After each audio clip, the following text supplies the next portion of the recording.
2, 1, action. We good? Your life. Oh, okay. Awesome.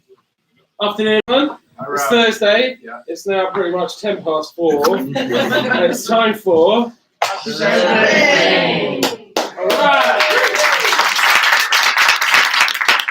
First up, we have Kim. Would you welcome Kim, please?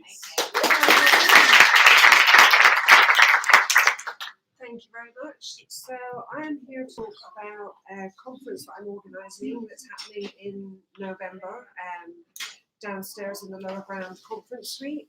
It all kind of came about through this conference, which was a series of conferences which ran in London. I think they might have had one in the US. They had one in Australia last year.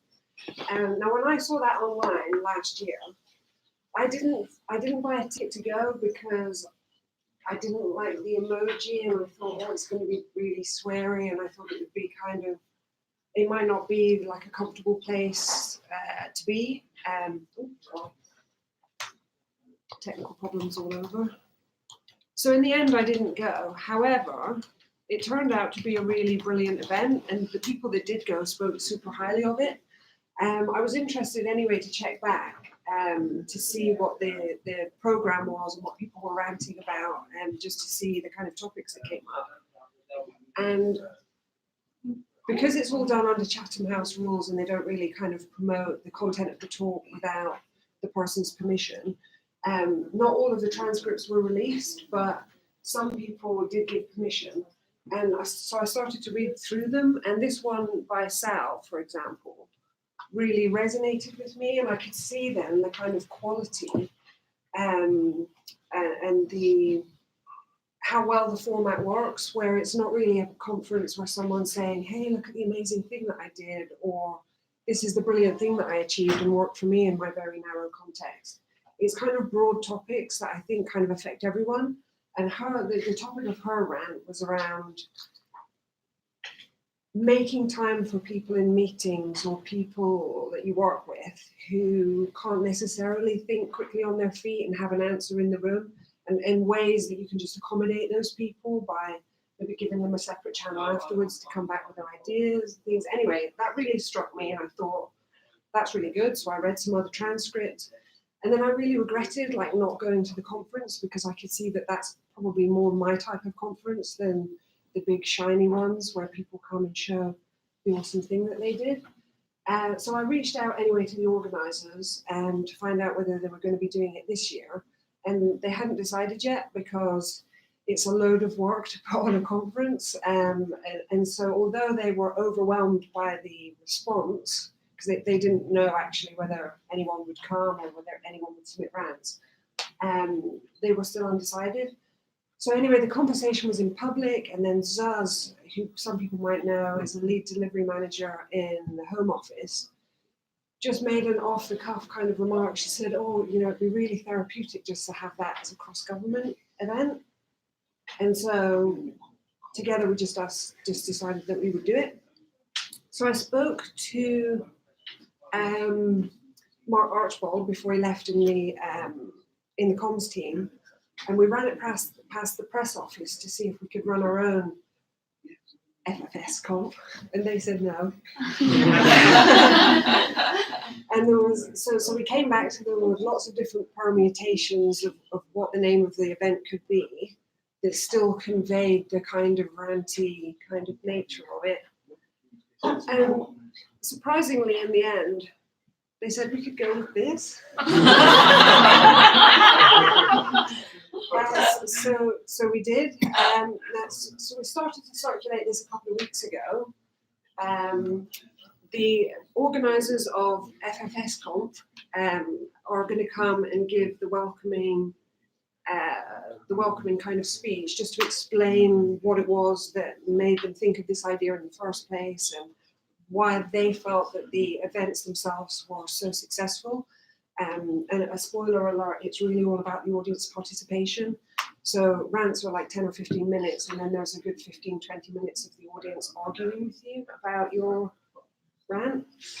And so I'm here to say that we've got 59 tickets registered out of 100 so far. We want to try and hit 100. We might be able to fit another 50 people in the room. I'm still waiting for you to tell me how many you can cram in downstairs. So I just want to promote the event. I think it's unusual for the civil service, although lots of people do have a good rant. So it's under Chatham House rules. We want people across government to come and have a rant about something, but rant for something better. So it isn't just a moaning session. Going to really quickly finish up. We've got a guide to what a good rant is and being ranted at, so that everybody understands the format for the day. So there's links on that Eventbrite page. There's a form that the Home Office put together for us for hand submissions. Can you read it?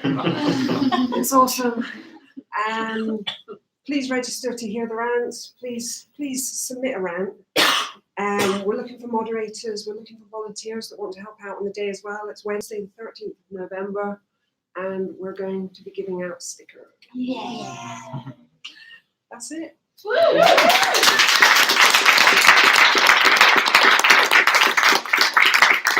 Questions? No? Will you be ranting? Possibly. I think my hands will be full on the day. It depends. At the moment, we don't have any rant submissions. Today, I got a couple of big names to agree to submit some ideas, but it's Chatham House rules, so I'm not going to share who they are. You'll have to register for a ticket. I can say that Rob Thompson, CTO from the Home Office, is going to do the opening keynote rant. He's covering the cost of stickers, etc. So it's coming out of his budget. But we've got some potentially big names interested in coming, but no one so far has submitted a rant. So please do. Are they tech rants? Do they have to be tech rants? So it's about technology. It's about technology, the delivery of technology, the use of technology. So you could do our service design thing.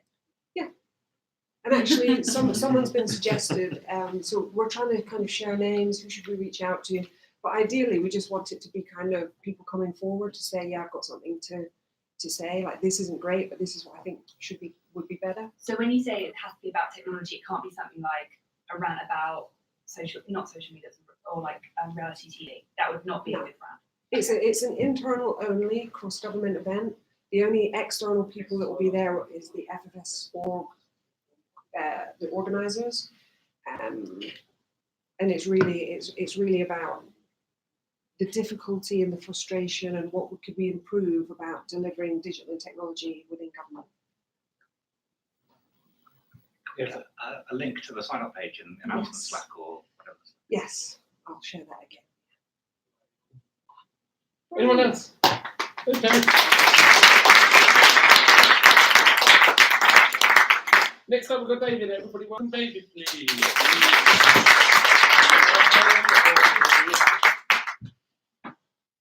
Where was?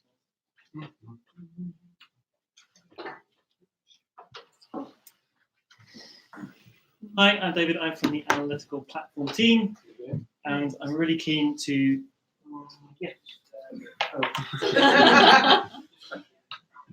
A rant about airplay.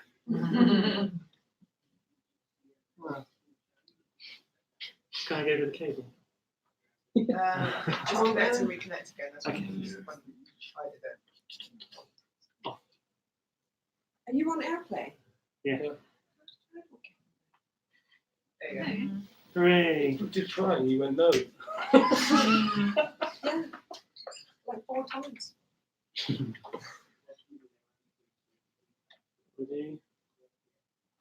All right, I'll do. So, analytical platform team, we don't give many presentations, so I thought it's high time I came and talk a little bit about it and about a launch of an app called Safety Diagnostic Tool, which we've been doing with our friends in Analytical Services. And Phil is here to represent them. He wrote much of this. So, analytical platforms is the worst diagram ever, but the idea is that data scientists write a bit of code which does some analysis. It talks to some data sitting in an S3 bucket.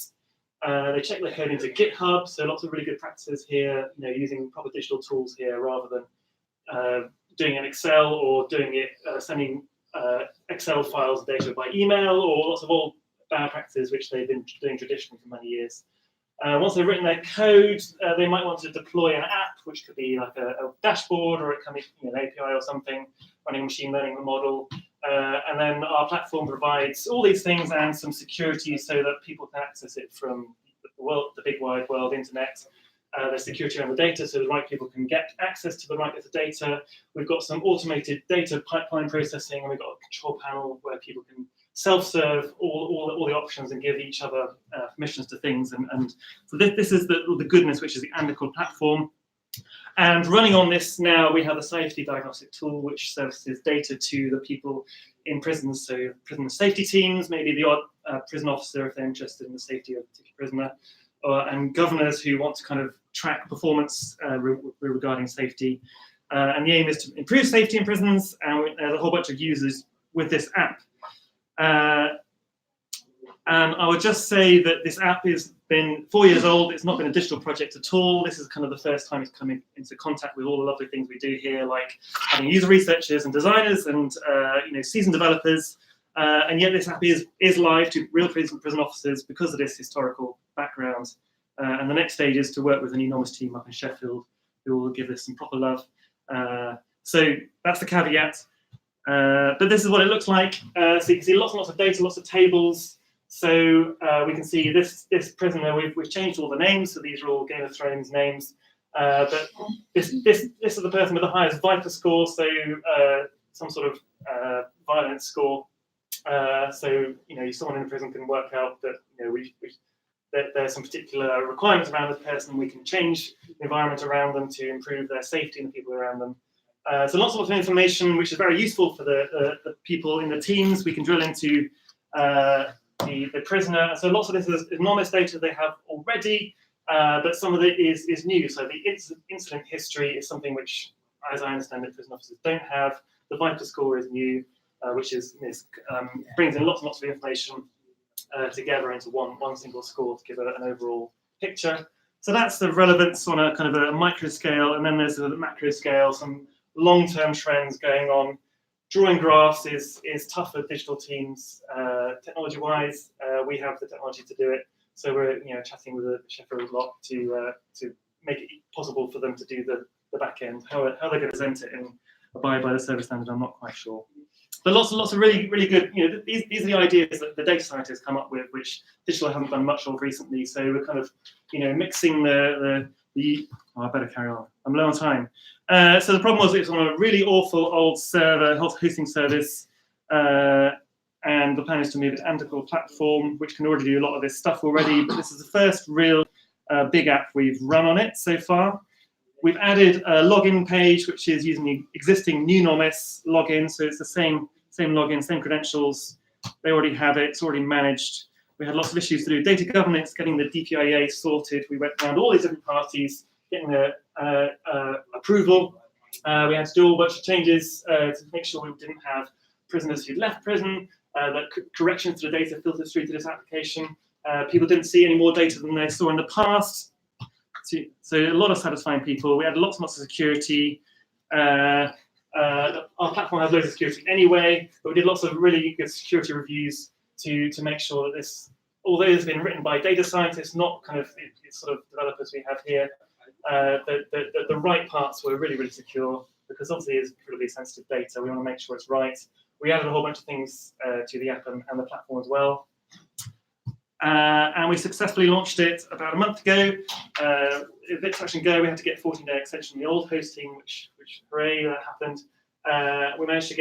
We didn't get the DPIA properly approved by everyone, but it got far enough along that it was allowed to launch. And so I want to say a big thanks to all these guys in particular, but all the Analytical platform team. The cybersecurity has been brilliant in MOJ. And particular thanks to people like Phil and his team and Analytical Services for making the app possible and working with us in this intense period. So thank you very much.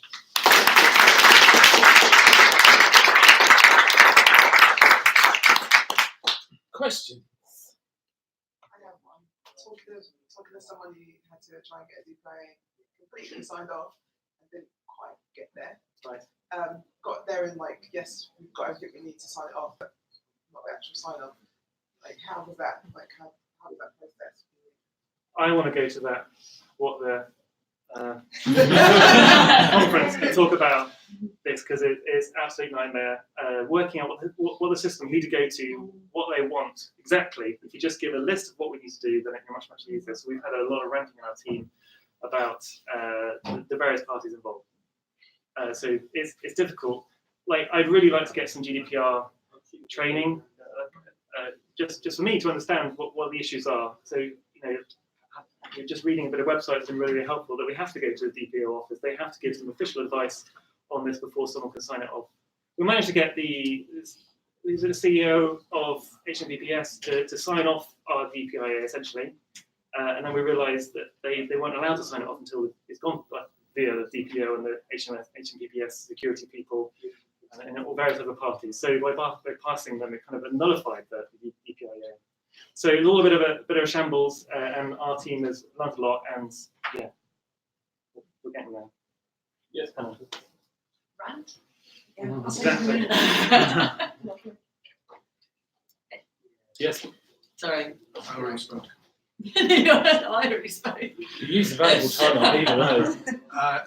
I know the UCPD team has built some dashboards over the past year or so on things like how many people are using the C100, the new digital C100, the disclosure checker.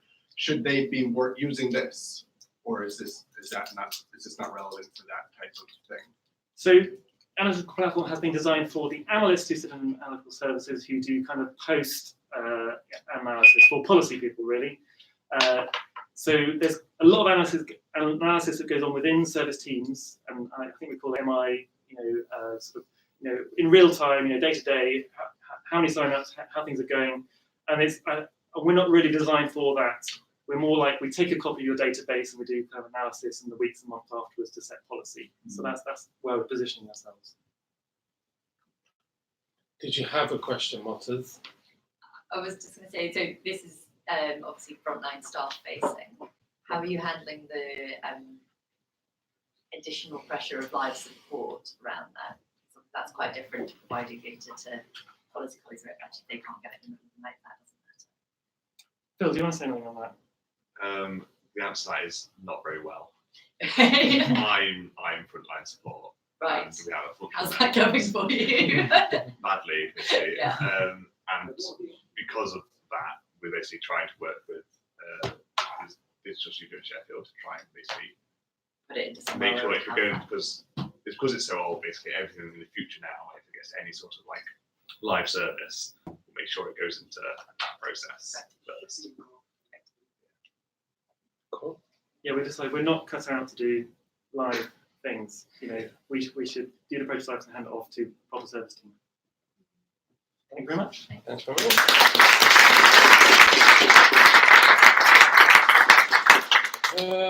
That's pretty much it for this week. A couple of shout outs. Just a reminder, if you're keen to go, there is Rainbow Raves tonight. If you are interested, speak to Igor, who's tucked at the back waving, or Carlos. So normally an excellent night out. Other things is we say goodbye to Rosie.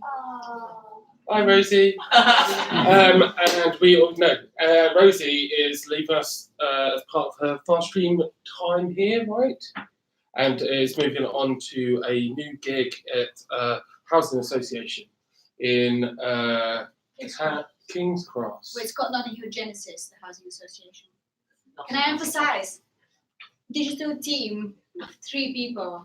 Wow. And I was the 4th one joining, so I think it's going to be a shock to the system coming from you guys, which are brilliant, and 1,000 of you or so, to only 3 of us. Awesome. Well, good luck. And, yeah. When you want to come back. when you want to come back, let us know. But Rosie's having some leaving drinks at the Buck tonight, so please come join Rosie and her leaving drinks. Apart from that, there are gaps for future weeks. Let's sign up, please. But apart from that, same time, same place next week. Let's go.